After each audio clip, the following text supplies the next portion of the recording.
Doge. Look at how that Elon Musk came over here and turned the government upside down. Now they ain't even friends no more.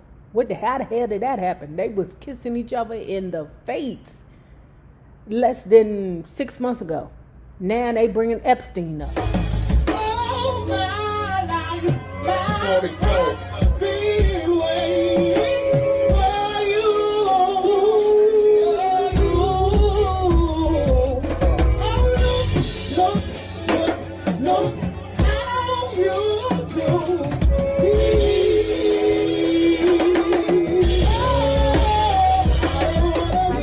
begin to do something for myself instead of to myself.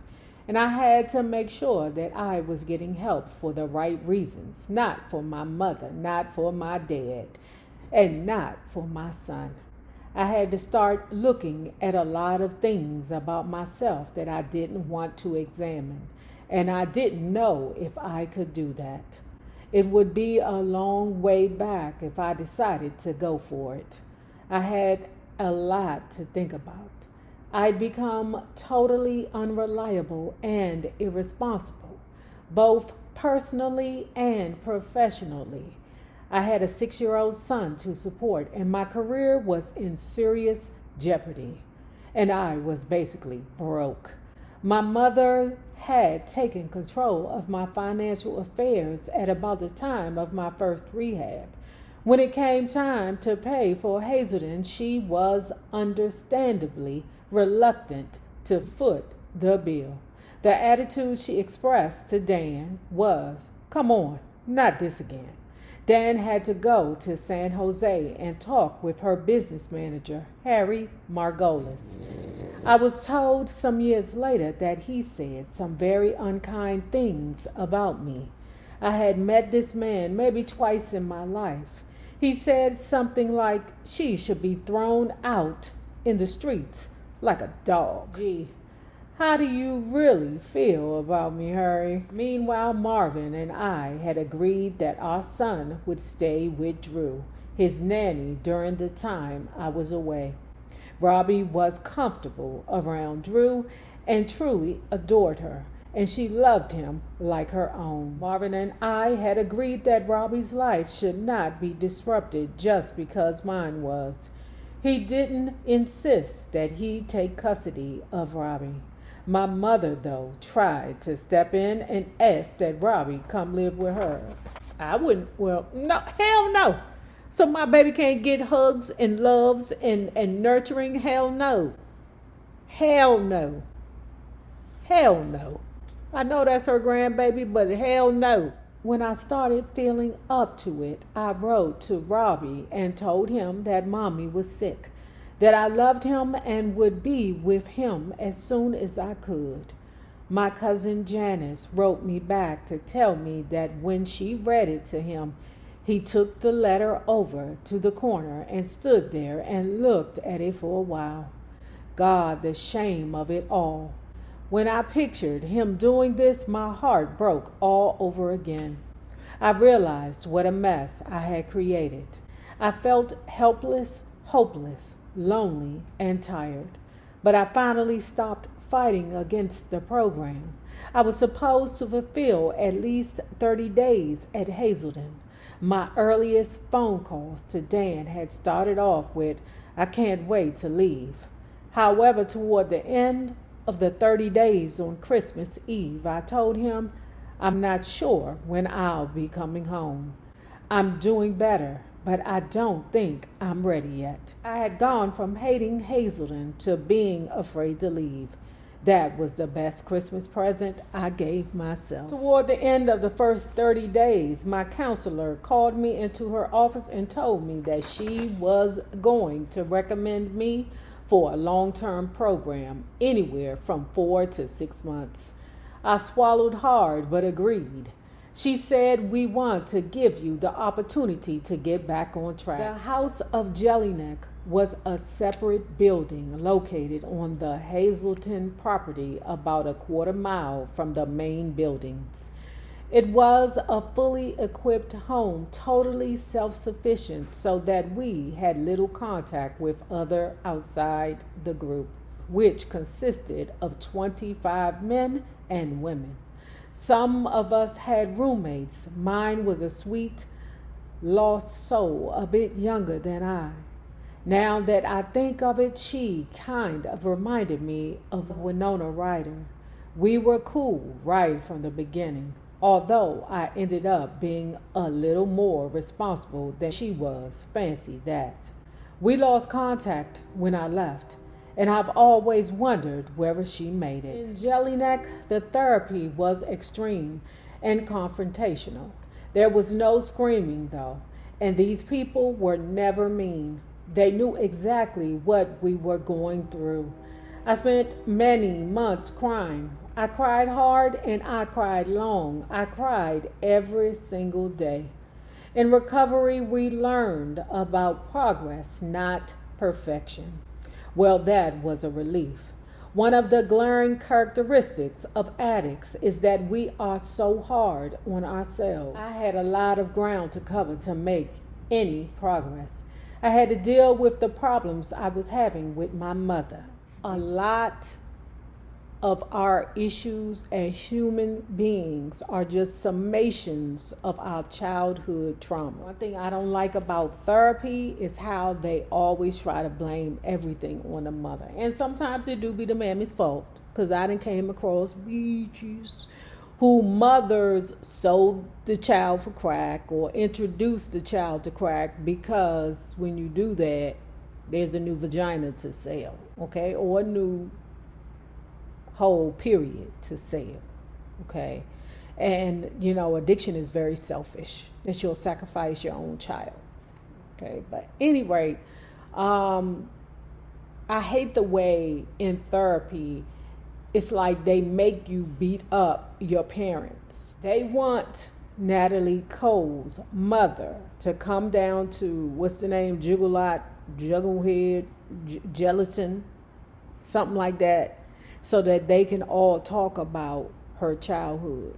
The mother doesn't want to do it, because if I was her, I wouldn't want to do it too. Y'all not about to sit here and make me face the mistakes that I did. Okay, I didn't do everything right, but some of the things were what was taught to me and how I was brought up. And that's how Natalie Cole explained it in the book. Once she understood that a lot of her anger was towards her mother because her father died, and her mother really didn't know how to nurture because nobody nurtured her, she started letting go of some of that hurt.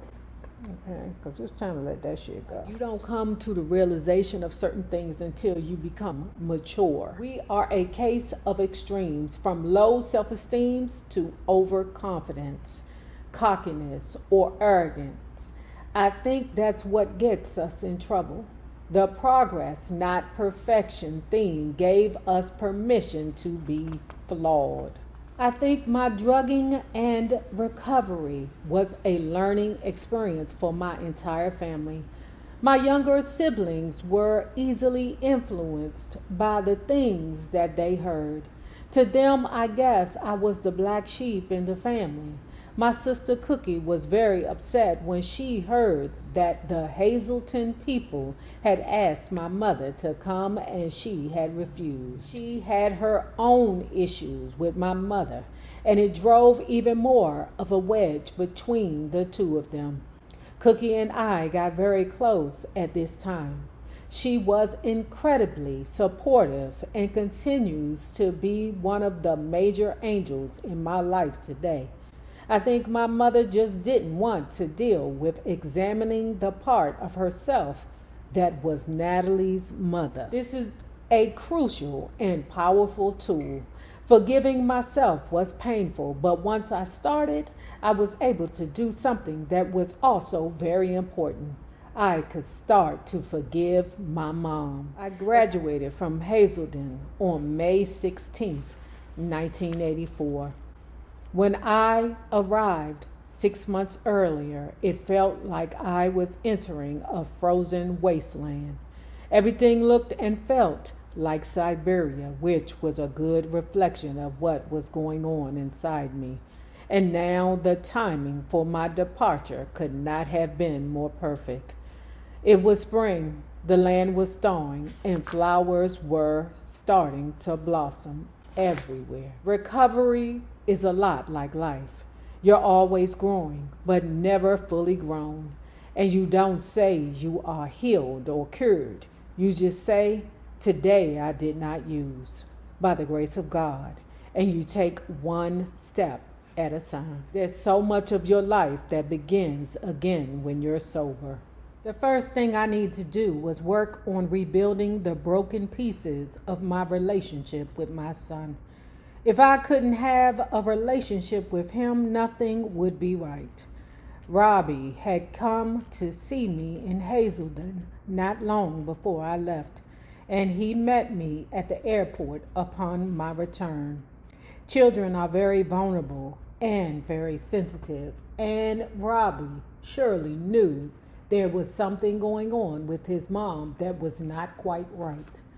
What a blessing that children are very forgiving. The heart of a child is just so wonderful. And once I was home, Robbie's needs were quite simple.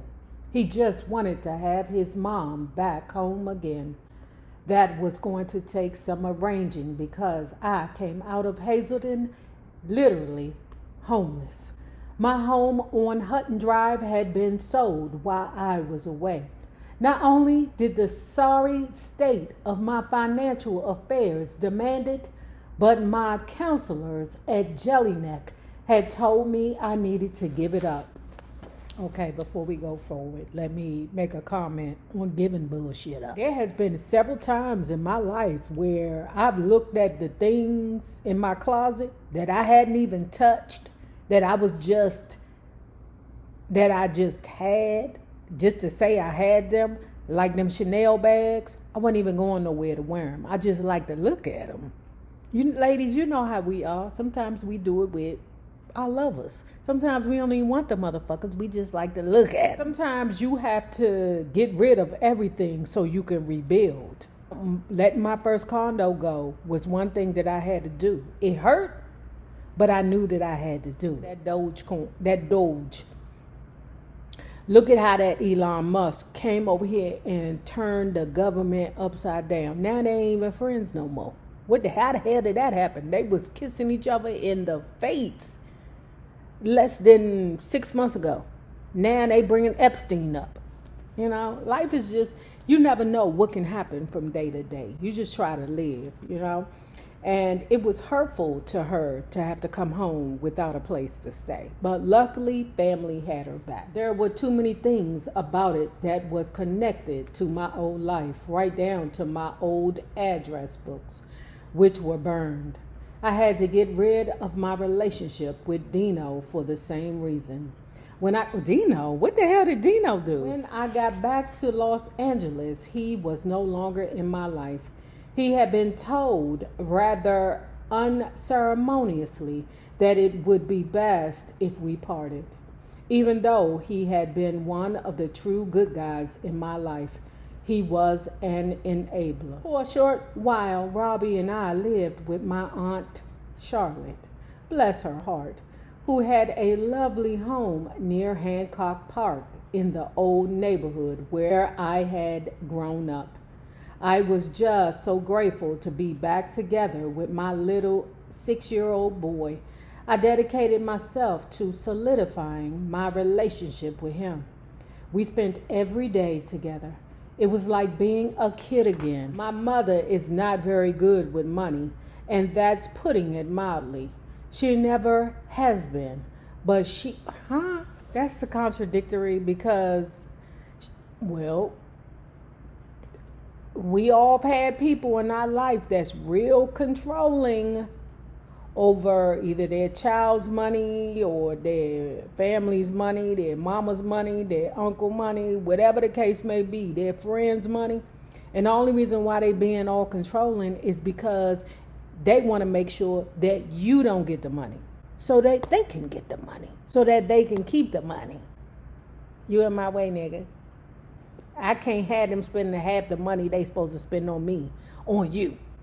Move. When I had gone into Hazelden, I was close to broke. But when my mother turned my financial affairs back over to me, I was really broke. In fact, now I owed her money. How is that possible? And that's your mother, but okay. I needed to be back on my own. The sooner, the better. And Dan, Ralph, and Jeff, my business team, scrambled to set me up in a place to live by borrowing from Peter to pay Paul and pulling rabbits out of the proverbial hat. My son and I moved into a townhouse in Studio City. And for the next 10 years, I was a valley girl. They found me a car, too.